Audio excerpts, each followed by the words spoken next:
Mon nom est Gabriel, enseignant en éducation physique depuis maintenant 3 ans. En fait, ce que je fais au quotidien, donc je prends les élèves puis je présente différents moyens d'action pour faire des apprentissages, donc les habiletés motrices, sociales, le développement de l'estime de soi, beaucoup de travail d'équipe, de coopération, mais également de vivre avec l'opposition.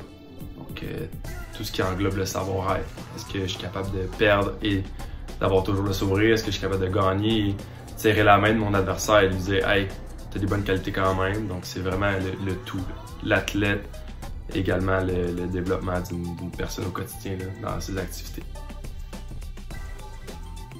Donc une journée type, pour moi, ça commence à 8 h. J'arrive un petit peu d'avance à l'école pour planifier, pour préparer mon matériel. Moi, c'est de 8 h et la fin des classes, c'est à 3 h, 3 h 05. Donc là-dedans, j'ai 5 périodes à enseigner. Des fois, j'ai des périodes libres. Donc c'est des périodes de 1 heure. Donc, dans la journée, quand j'ai 3-4 périodes, ça va super vite. Quand j'ai 5 périodes, c'est un peu plus d'ouvrage, mais quand même, la journée passe très vite.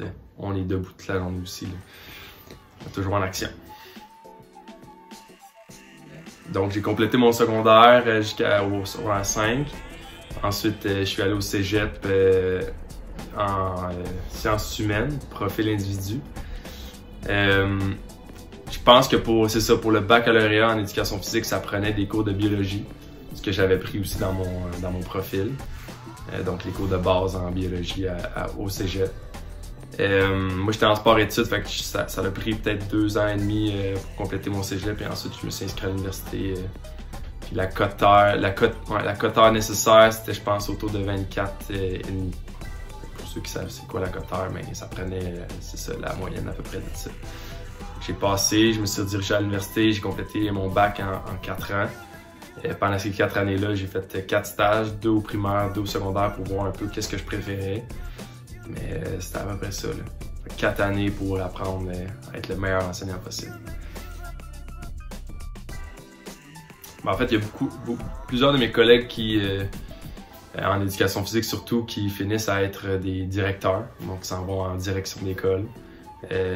Parce que probablement, souvent, on est considéré un peu comme les leaders dans l'école.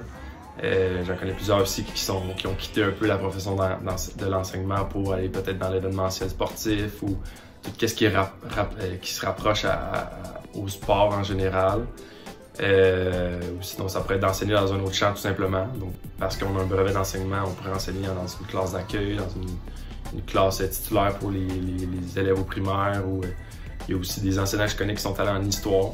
Donc, c'est un peu de possibilités un peu partout, là, qui englobent, qui sont près de l'école, mettons.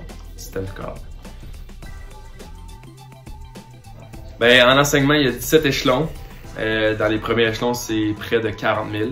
Mais en complétant le baccalauréat, on commence à l'échelon 3, qui nous mène à peu près à 42 000 par année.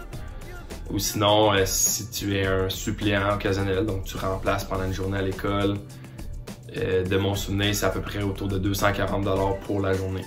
Donc, je pense à peu près, ils calculent un genre de 4-5 heures ou 4 périodes au primaire, bref, puis ça l'équivaut à peu près à 240 $ la journée. Le top salaire présentement au Québec, si je ne me trompe pas, c'est autour de 82 000. Mais ça, c'est quand tu atteins le 17e échelon. Pour monter d'un échelon, ça prend 180 jours d'école, travailler en présence élève, ou je pense présence élève ou peut-être pas présence élève, mais bref à l'école. Puis à chaque année, donc tu augmentes d'un échelon jusqu'à ton 17e. Pour ma part, ça fait 3 ans, je suis à l'échelon 5. Puis à la fin de l'année, je vais augmenter à l'échelon 6. Et ainsi de suite. Je pense que un bon atout, ce serait d'être très patient dans la vie. Donc d'être à l'écoute également des jeunes. De savoir bien communiquer aussi parce que souvent, à chaque jour, à chaque période, tu as des messages clairs à donner aux élèves. Donc plus que tu es précis, plus que tu es clair, plus que tu es pertinent, bien, plus que tes cours ils vont bien gérer. Donc la patience, comme j'ai dit, l'écoute, la communication et surtout le leadership.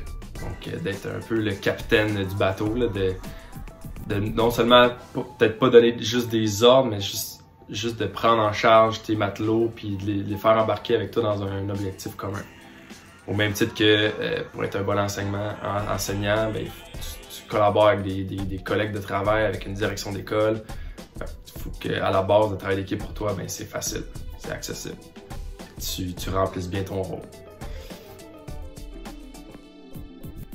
Ben, en fait, si comme moi, quand tu étais jeune, tu te voyais pas travailler nécessairement dans un bureau, assis toute la journée avec le dos courbé près d'un écran, mais que plutôt à l'inverse, t'es quelqu'un qui bouge beaucoup, qui est actif, qui aime ça parler, qui a le social en tête, puis que tu veux aider justement des élèves à grandir, ben, tu veux prendre le temps de le faire, moi, je te conseille le domaine de l'enseignement. C'est sûr que c'est une passion avant tout, là. Tu fais pas nécessairement ça tous les jours pour t'acheter une auto de luxe, mais tu le fais pour faire du bien autour de toi. Donc, un petit conseil, ça serait justement, si tu sens que les sports, t'aimes ça travailler debout, t'aimes ça parler aux jeunes, t'aimes ça voir des progrès, ben vas-y, on a besoin de toi dans notre équipe.